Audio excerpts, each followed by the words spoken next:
Hi student, मैं रोशन कुमार आप लोग के इलेक्ट्रोस्टैटिक टॉपिक्स के चार्ल्स के पार्ट 2 वीडियो लेकर आया हूँ। मैं कोशिश करूँगा कि आप लोग के सारे टॉपिक्स बहुत ही आसान से आसान तरीक़ा से समझा सकूँ।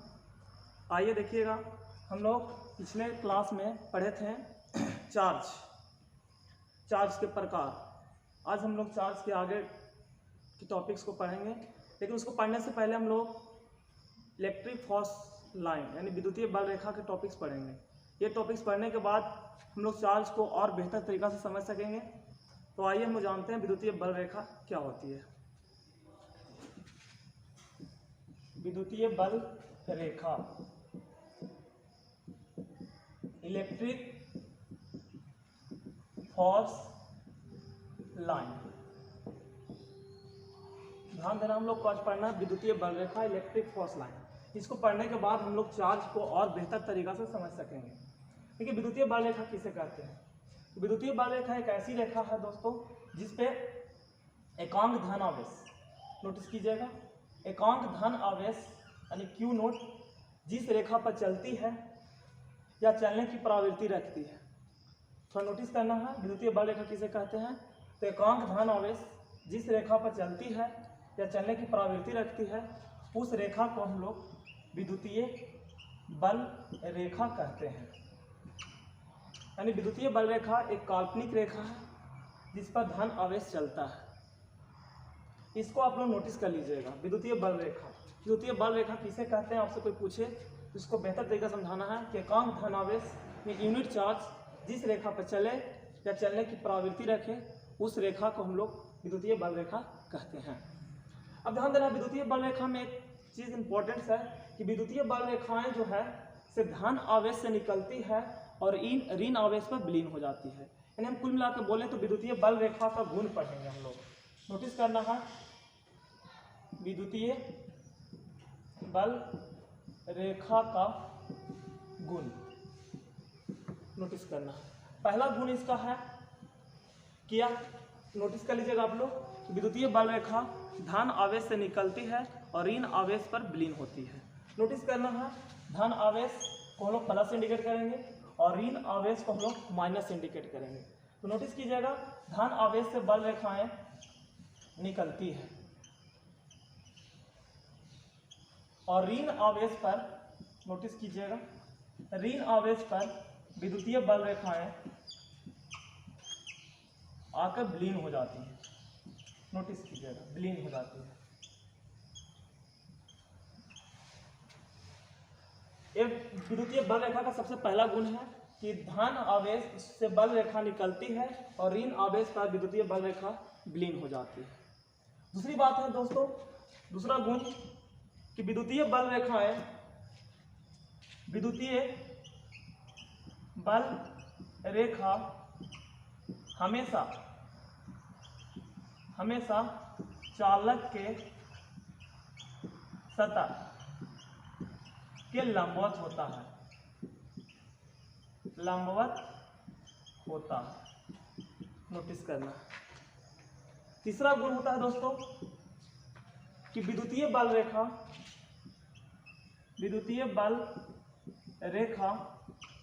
कभी भी एक दूसरे को नहीं काटती है, तीसरा गुण है दोस्तों कि विद्युतीय बल रेखा के कारण ही विद्युत क्षेत्र उत्पन्न होती है। तो यदि आपसे पूछे कि विद्युत क्षेत्र किसके कारण उत्पन्न होता है, तो विद्युतीय बल रेखा के कारण ही उत्पन्न होता है। आप लोग सॉरी, यहाँ पॉइंट नंबर 4 होगा, विद्युत क्षेत्र विद्युतीय बल रेखा के कारण ही उत्पन्न होता है।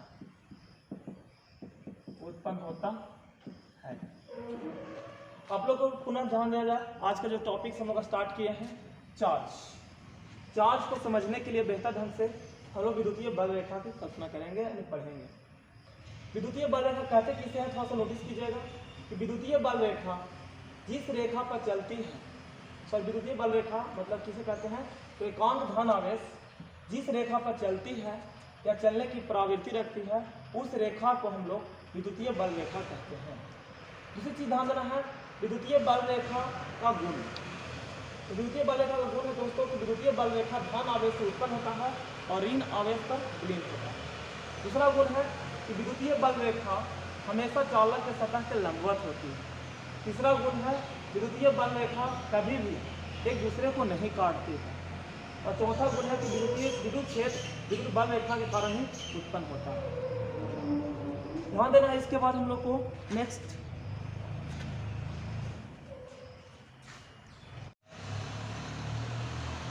आइए ध्यान देना है। हम लोग पिछला क्लास में पढ़े थे चार्ज, और आइए विद्युतीय बल रेखा पढ़ने के बाद हम लोग अब चार्ज को समझते हैं। चार्ज हम लोग पिछला क्लास में पढ़े थे कि चार्ज दो प्रकार के होता है। ध्यान देना है। तो पिछला क्लास में पढ़े थे चार्ज दो प्रकार का होता है, धन आवेश और ऋण आवेश। ध्यान देना है। धन आवेश हम लोग बोले थे कि जब दो पिंड को, ध्यान देना दोस्तों, जब दो पिंड को एक दूसरे से घर्षण कराते हैं तो जिस चालक से इलेक्ट्रॉन निकल कर, मान लीजिए एक चालक से दी है, तो जिससे इलेक्ट्रॉन निकलता है उस पर धन आवेश और जिसमें इलेक्ट्रॉन जाती है उस पर ऋण आवेश उत्पन्न होता है। अब यहाँ पर समझने वाली बात है कि यदि एक क्वेश्चन आता है एग्जाम में पॉइंट ऑफ व्यू से कि क्या किसी वस्तु से इलेक्ट्रॉन निकलती है तो उसका द्रव्यमान घटता है या बढ़ता है, तो यहाँ पर ध्यान देना है। एक ऑब्जेक्टिव क्वेश्चन आता है भैया, जो वस्तु धनावेशित होता है, उसका द्रव्यमान घट जाता है यानी घटता है, और जो वस्तु ऋणावेशित होता है उसका द्रव्यमान, नोटिस कीजिएगा, द्रव्यमान बढ़ता है।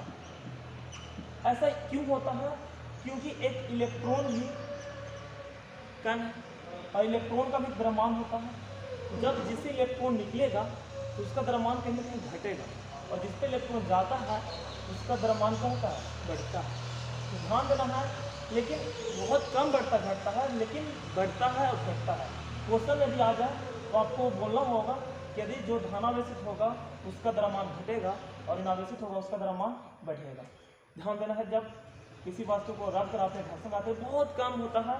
इसे हम लोग अपने आम तौर पर अपनी आम जिंदगी में नगण्य मान के चलते हैं, लेकिन आपको क्वेश्चन पॉइंट ऑफ व्यू से आ जाता है जिसको आप लोग को जवाब देना होगा कि घटता है और बढ़ता है। और दूसरी बात है कि इसमें थोड़ा सा जब हम लोग पढ़े हैं धन आवेश और ऋण आवेश, इसमें थोड़ा सा एक चीज़ क्लियर कीजिएगा कि धन आवेश में बल रेखा से हम लोग देखे हैं कि दो आवेश का दूसरा गुण बताना चाह रहे हैं। प्रॉपर्टी जाएगा प्रॉपर्टी 2 आवेश का कि समान आवेश के बीच विकर्षण बल तथा असमान आवेश के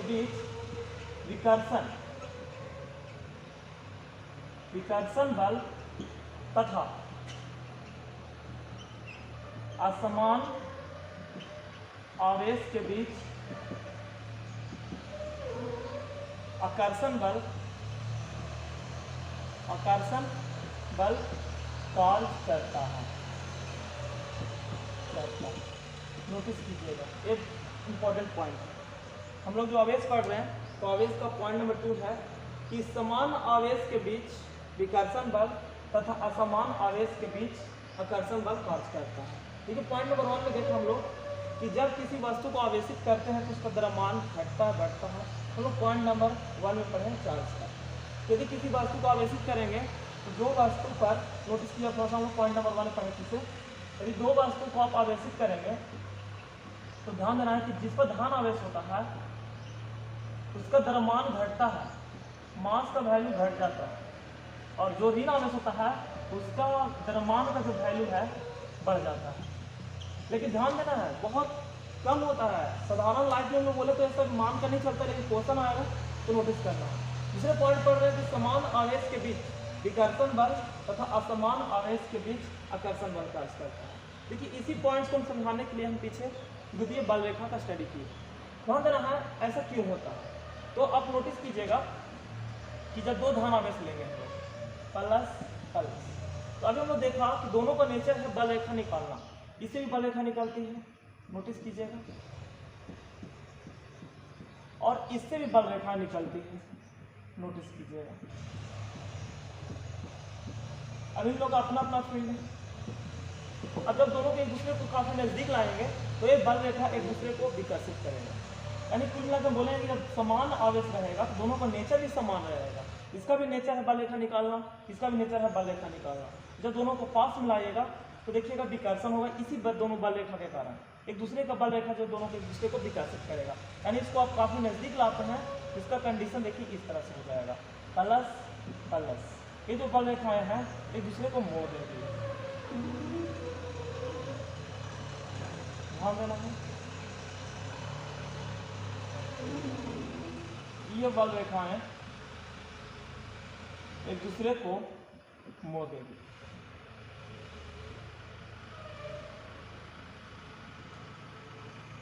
यहाँ पर एक पॉइंट बनता है P, जिसे हम लोग उदासीन बिंदु कहते हैं, उदासीन बिंदु कहते हैं। तो ध्यान दे रहे हैं, जब दो ध्यान आवेश को एक दूसरे के नजदीक लाइएगा तो उनके बीच विकर्षण बल कार्य करता है, इनके बीच विकर्षण होगी, विकर्षण, नोटिस कीजिएगा। लेकिन दो ऋण आवेश को भी लाइएगा तो यही कंडीशन होगा, विकर्षण होगा। लेकिन ध्यान देना है दूसरा, यदि एक प्लस और एक माइनस आवेश को आप लाते हैं तो इनके बीच आकर्षण होगा। क्यों? इनके बीच भी देखिए बल रेखा के कारण होता है आकर्षण विकर्षण, क्योंकि देखो इसका नेचर है बल रेखा को निकालना, नोटिस कीजिएगा, इसका नेचर है बल रेखा को निकालना और इसका नेचर है बल रेखा को अपने ऊपर ब्लीन कर लेना, यानी अपने ओर आकर्षित कर लेना, नोटिस कीजिएगा। इसका फील्ड अंदर क्यों है, इसका फील्ड देखिए बाहर है। जब दोनों को एक दूसरे को काफी नजदीक लाते हैं तो दोनों का प्राकृतिक विपरीत है, इसका प्राकृतिक है बल रेखा निकालना और इसका प्राकृतिक है बल रेखा को अपनी ओर खींच लेना। तो क्या होता है, जब दोनों को एक दूसरे को नजदीक ला लेगा तो समझना होगा ये प्लस है और ये माइनस है, इसका जो बल रेखा निकलेगा से आकर्षित कर लेगा, क्योंकि इसका नेचर है बल रेखा को अपनी ओर खींच लेना। तो ध्यान देना है, कहीं ना कहीं जब ऐसा होगा तो इनके बीच आकर्षण बल कार्य कर देगा, ध्यान देना है, इनके बीच आकर्षण बल कार्य करेगा। ध्यान देना, इसका बल रेखा को जमा करना, इससे बल रेखा निकालना होता है। तो इस घटना में कहीं ना कहीं इनके बीच आकर्षण बल कार्य होगा, आकर्षण बल, ध्यान देना। तो फिर से थोड़ा समझा जाए कि जब समान आवेश के बीच विकर्षण तथा असमान आवेश के बीच आकर्षण बल कार्य करता है। क्यों करता है? तो समान आवेश को रखिएगा तो इनके बीच दोनों का नेचर समान है, क्योंकि ये भी बल रेखा निकालता है, ये भी बल रेखा निकालता है। जब दोनों को आप नजदीक लाएगा तो एक दूसरे का बल रेखा एक दूसरे को धक्का देकर यानी विकर्षित बल का अनुभव कराएगा। और इनका देखिएगा एक प्लस रहेगा एक माइनस रहेगा, तो इसका बल रेखा निकालना निश्चित है और इसका जो है कि बल रेखा को अपनी ओर जमा करना, घिसना, अपनी ओर विलीन करना इसका नेचर है। तो दोनों को एक दूसरे को नजदीक लाएगा तो दोनों का नेचर एक दूसरे का विपरीत है, अर्थात दोनों के बीच अपना आकर्षण का बल लगेगा, क्योंकि इसका बल रेखा निकालता है और इसमें विलीन होता है, इसका बल रेखा को अपने घिस के एक दूसरे में आकर्षित कर लेगा। तो हम लोग यहाँ से याद रखेंगे, समझ लेंगे, इसको रटना नहीं है। हम लोग पीछे बहुत इसको रटा करते थे, आज से हम लोग समझेंगे कि समान आवेश के बीच विकर्षण और असमान आवेश के बीच आकर्षण बल कार्य करता है। नोटिस करना है थोड़ा सा,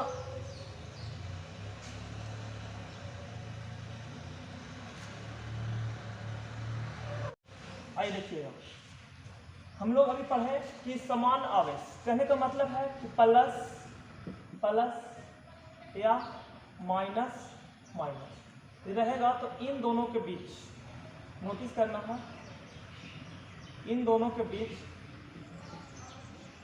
विकर्षण बल कार्य करेगा, विकर्षण बल। लेकिन नोटिस करना है यदि ये प्लस रहा और माइनस रहा तो इनके बीच में आकर्षण बल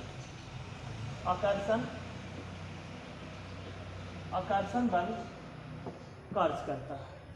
तो हम लोग अभी देखिए पढ़े चार्ज यानी आवेश के काफी इंपॉर्टेंट बात हम लोग पढ़े। आवेश किसे कहते हैं, आवेश कितने प्रकार के होते हैं, धन तथा ऋण किसे कहते हैं, तो काफी पॉइंट से पढ़ रहे हैं। इनके बीच दो प्रकार के बल लगते हैं, आकर्षण और विकर्षण। अब समझने वाली बात है सर कि अब दो आवेशों के बीच लगने वाला बल के लिए गुलाम साहब ने एक नियम प्रतिपादित किया। नोटिस करना है, अब हम लोग जो टॉपिक पढ़ेंगे दो आवेशों के बीच लगने वाला बल का मान, यानी दो आवेश की जो बल लगता है आकर्षण और विकर्षण, इनका मान क्या होगा, इसके लिए एक महान वैज्ञानिक कुलम आए और इनके बीच लगने वाला बल के लिए एक मान निकाले।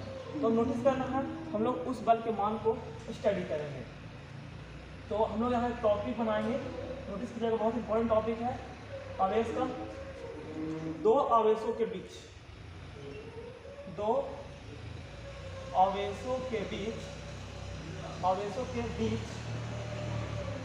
लगने वाला बल के लिए कूलम का नियम ध्यान देना है, इंपॉर्टेंट टॉपिक है, इसको हम लोग टॉपिक के अंदर पढ़ेंगे। नोटिस करना है, दो आवेशों के बीच लगने वाला बल के लिए कूलम का नियम। नोटिस करना, बहुत ही सिंपल नियम है, चाहे कोई भी बल हो, आकर्षण या विकर्षण, दोनों के लिए नियम एक ही है, समझना है। दो आवेशों के बीच लगने वाला बल के लिए कूलम का नियम। अब दो आवेश चाहे आप प्लस, मान लेते हैं आपके पास दो आवेश है, एक ध्यान देना है Q1 और एक मान लेते हैं आवेश है आपके पास Q2, दो आवेश। नोटिस करना, ये भी धन आवेश है, ये भी धन आवेश है। तो अब हम को पीछे पढ़ चुके हैं कि समान आवेशों के बीच विकर्षण बल कार्य करती है, तो इनके बीच विकर्षण बल लगेगा, ध्यान देना है। विकर्षण बल कितना लगेगा है, तो बल पता है तो मान लेते हैं F लगेगा। इसके बीच की दूरी कितना है ना पता तो मान लेते हैं R। नोटिस कीजिएगा, हम लोग दो आवेश में लगने वाला बल के लिए जो कूलम साहब ने एक्सपेरिमेंट किए थे उसको समझने के लिए हम लोग दो आवेश लिए, Q1 और Q2। ध्यान देना है, दोनों धन आवेश है, धन आवेश होने के कारण इनके बीच लगने वाला जो बल है F है, और इस दोनों एक दूसरे से R दूरी पर सेपरेट है।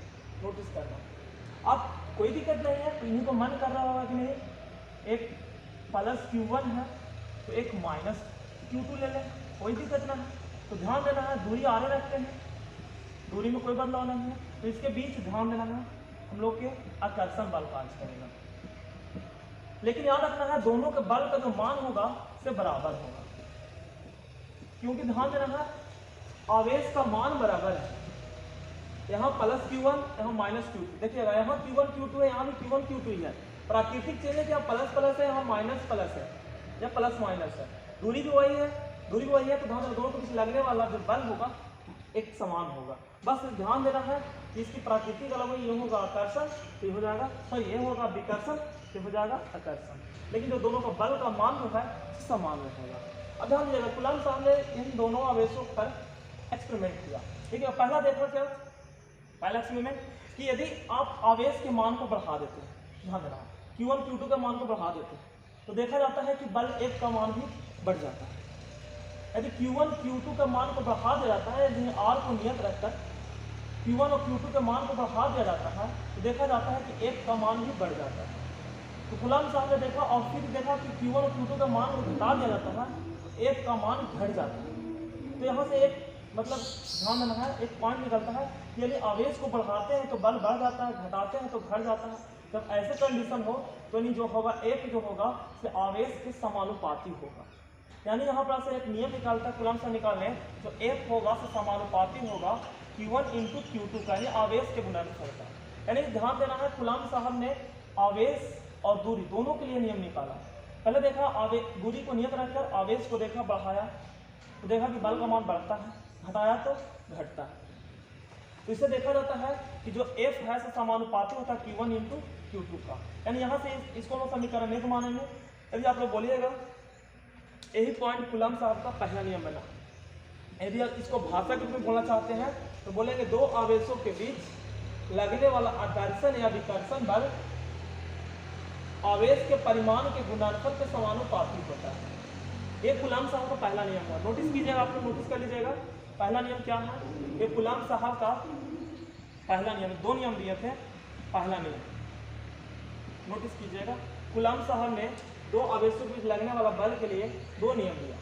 पहला नियम ध्यान देना दोस्त कि दो आवेशों के बीच लगने वाला आकर्षण या विकर्षण बल आवेश के परिमाण के गुणनफल के समानुपाती होता है। अब जो दूसरा नियम है दोस्तों ध्यान देना है, दूसरा नियम ये भी ध्यान देना है। अभी क्या किया गया है, कूलॉम सर किए कि आवेश को स्थिर कर दिए। अब दूरी को देखते हैं घटा बढ़ाता, तो देखा जाता है कि जब दूरी को बढ़ाते हैं तो बल का मान घट जाता है, दूरी को बढ़ाते हैं तो बल का मान घट जाता है, और जब दूरी को घटाते हैं तो बल का मान बढ़ जाता है। यानी बढ़ाने से घटता है और घटाने से बल का मान बढ़ता है, यानी बिल्कुल उल्टा हो रहा है। ध्यान देना है, जब बढ़ाते हैं तो F का मान घट जाता है, जब दूरी को घटाते हैं तो F का मान बढ़ जाता है। यानी यहाँ से एक नियम निकलता है, आप ध्यान देना है, बढ़ता घटता है तो दोनों के साथ, तो इसीलिए जो R होता है कि R के स्क्वायर के रूप में बढ़ता घटता है। जो R है बढ़ेगा तो दोनों तरफ में बढ़ेगा, इसीलिए जो बढ़ता है तो R अगर दोनों के लिए बढ़ेगा, R स्क्वायर के रूप में ही बढ़ेगा और घटेगा। तो कहीं ना कहीं ये याद रखिएगा कि लेकिन उल्टा कार्य करता है, जब R बढ़ता है तो F का मान घटता है, और जब R का मान घटता है तो F का मान बढ़ता है। तो ऐसे कोई कंडीशन हो इसको हम व्युत्क्रमानुपाती बोलते हैं। तो जब यहाँ कंडीशन आता है तो F व्युत्क्रमानुपाती 1/r², इसको हम समीकरण सेकंड कर लेते हैं। अब थोड़ा सा हम लोग अपनी लाइफ में लेके देखिए, अपनी लाइफ में लेके देखिए, यदि दो आदमी हैं, दो आदमी नोटिस कीजिएगा, मान लेते हैं हम लोग दो आदमी हैं, इमेजिन कीजिए, और दोनों के बीच में भी बल लगता है आदमी आदमी के लिए। देखिएगा जब हम लोग एक दूसरे के करीब आते हैं तो हम लोग ज़्यादा बल का अनुभव करते हैं। बल का मतलब डिस्टर्बेंस, बल का मतलब होता है डिस्टर्ब। और जब हम लोग एक दूसरे से दूर जाते हैं तो बल का मान घटने लगता है। यानी कहने का मतलब दो व्यक्ति के बीच लगने वाला बल है से नजदीक आने पर बढ़ता है और दूर जाने पर क्या होता है, घटता है। अपने आप में लाइफ से करके देखा जाए, जब दो आदमी ए और बी हैं, क्या कीजिएगा, जब दोनों एक दूसरे के नजदीक आएंगे तो इनके बीच लगने वाला जो डिस्टर्बेंस फोर्स है बढ़ जाता है, और दूर जाने पर क्या होता है, घट जाता है। दूसरी चीज है परिमाण। परिमाण के लिए थोड़ा सा लोग इमेजिन कीजिए, मान लेते हैं कि एक छोटा बच्चा दो छोटा बच्चा है, मान लेते हैं ए और बी, ठीक है। दूरी को नोटिस मत कीजिए, दूरी को आप स्थिर मान लीजिए R इस तरह से। अब मान लेते दो छोटे बच्चे हैं, मान लेते इन लोग दोनों 10 न्यूटन है, अपने आप से लड़ाई झगड़ा कर दिया। यदि ये बड़ा हो जाते हैं तो 100 न्यूटन हो जाते हैं, तो अब इनके बीच कहीं ना कहीं 100-200 न्यूटन लड़ाई होगा। तो कहने का मतलब है कि जब व्यक्ति का मान बढ़ता है तो बल का मान बढ़ जाता है। यानी कहने का मतलब है, मेरे बात को नोटिस कीजिएगा कि जब आवेश का मान बढ़ाते हैं तो इनके बीच लगने वाला जो बल का मान है खुद बढ़ जाता है, और जब आवेश के मान घटाते हैं, जब ये बच्चे थे तो इनके बीच लगने वाला बल का मान कम था, 20 न्यूटन लड़ गए। लेकिन जब यही दोनों बढ़ जाते हैं, बड़ा हो जाते हैं, देखिए कहेंगे बढ़ने पर बढ़ने पर क्या होगा, बल बढ़ जाता है, इनके बीच लगने वाला जो बल है, लगने वाला बल है, उसका मान बढ़ जाता है। तो बिल्कुल ये जो थ्योरी है अपने आप पर भी इमेजिन किया जाए कि जब हम लोग अपने में बड़ा हो जाते हैं तो हम लोग के बीच लगने वाला जो बल का मान है उससे बढ़ जाता है, और जब हम लोग बच्चे रहते हैं तो हम लोग बल के मान क्या होता है, घट जाता है। यानी कहने का मतलब है कि हम लोग अपने आप को आवेश मानेंगे तो आवेश के मान बढ़ने से इनके बीच लगने वाला बल का जो मान होता है बढ़ जाता है, और आवेश के मान घटने से समझ लीजिए कि इनके बीच लगने वाला जो बल का मान है उसे घट जाता है। दूरी के लिए थोड़ा नोटिस किया जाए, यदि दूरी का मान हम लोग बढ़ाते हैं तो कहीं ना कहीं हम लोग दूसरे से दूर जाते हैं तो लगने वाला जो बल का मान है घट जाता है, और नजदीक आते हैं तो लगने वाला बल का मान बढ़ जाता है। तो इस लॉजिक पर भी हम लोग अपने आप को इस टॉपिक को बेहतर ढंग से समझ सकते हैं। क्लियर कीजिएगा, थोड़ा सा नोटिस कीजिएगा। तो इसी को हम लोग यहाँ पर समझना है कि यदि आवेश का मान बढ़ेगा तो लगने वाला बल का मान बढ़ेगा। और यदि जैसे मान लीजिए 2 कूलम है, 4 कूलम है, तो उनके बीच कुछ बल लग रहा होगा। यदि आवेश का मान 10 कूलम और 20 कूलम कर देगा तो उनके बीच लगने वाला बल का मान और बड़ा हो जाएगा। ध्यान देना, मान लीजिए 2 मीटर पर है तो बल का मान कुछ और होगा, यदि 4 मीटर पर कर देगा तो बल का मान घट जाएगा, बढ़ेगा नहीं। तो दूरी बढ़ाने से बल का मान घटता है और दूरी घटाने से बल का मान बढ़ता है, नोटिस कीजिएगा। तो इसी से हम लोग कूलम में नियम को एक्सपेरिमेंट किया, यानी 2 नियम हुआ। पहला नियम को नोटिस कीजिएगा आप लोग कि 2 आवेशों के बीच लगने वाला आकर्षण या विकर्षण बल आवेश के परिमाण गुणनफल के समानुपाती होता है। और ये दूसरा नियम आप नोटिस कीजिएगा कि 2 आवेशों के बीच लगने वाला आकर्षण या विकर्षण बल F उनके बीच की दूरी के वर्ग के व्युत्क्रमानुपाती होता है। तो कहीं ना कहीं आप दोनों नियम को नोटिस कीजिएगा। अब इसके बाद कूलम साहब ने क्या किया कि समीकरण 1 और समीकरण 2 को तुलना करने पर तुलना की तुलना करने पर नोटिस कीजिएगा, देखा जाता है कि एक समानुपाती Q1 Q2 तथा एक समानुपाती 1/r²। सर ये समीकरण पहला था और ये समीकरण दूसरा था। जब तुलना होता है तो एक ले लिया जाता है, समानुपात समानुपात समानुपात हो जाता है, जो ना मिलता है उसको गुना कर दीजिए, हो जाता है Q1 × Q2 और गुने 1/r²। थोड़ा सा नोटिस कीजिएगा, इसको फिर से लेकर चलें तो एक समानुपाती Q1 Q2 बटा हो जाएगा r²। नोटिस कीजिएगा, ये आया दोनों को मैच करने पर, मिलाने पर। उसके बाद हम लोग थोड़ा सा नोटिस कीजिएगा इधर,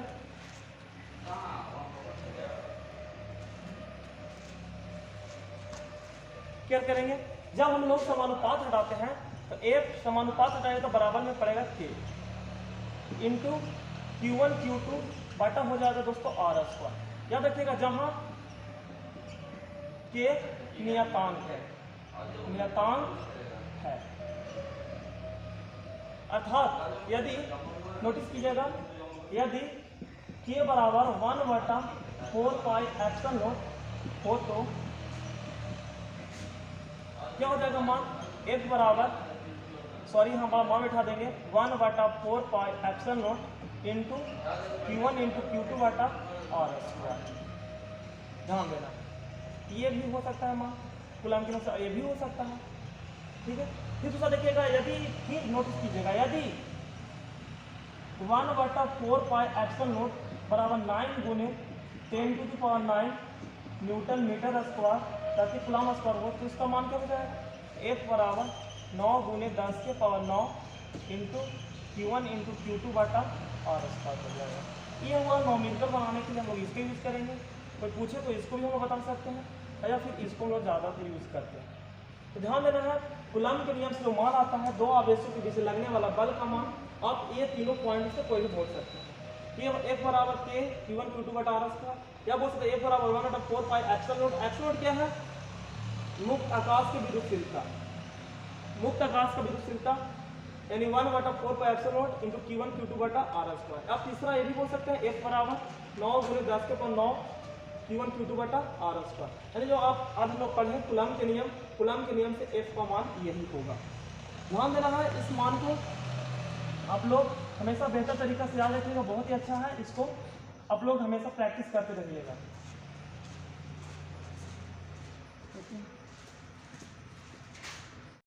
ठीक है दोस्तों, ध्यान देना है, यानी दो आवेशों के बीच लगने वाला जो बल है, आकर्षण हो या विकर्षण हो, उसका मान आप लोगों को नोटिस करना यही होगा, f बराबर 9 गुने 10⁹ Q1 Q2 बटा r², या फिर आप बोल सकते हो f बराबर 1/4πε0 Q1 Q2 बटा r², या बोल सकते हैं f बराबर k Q1 Q2 बटा r²।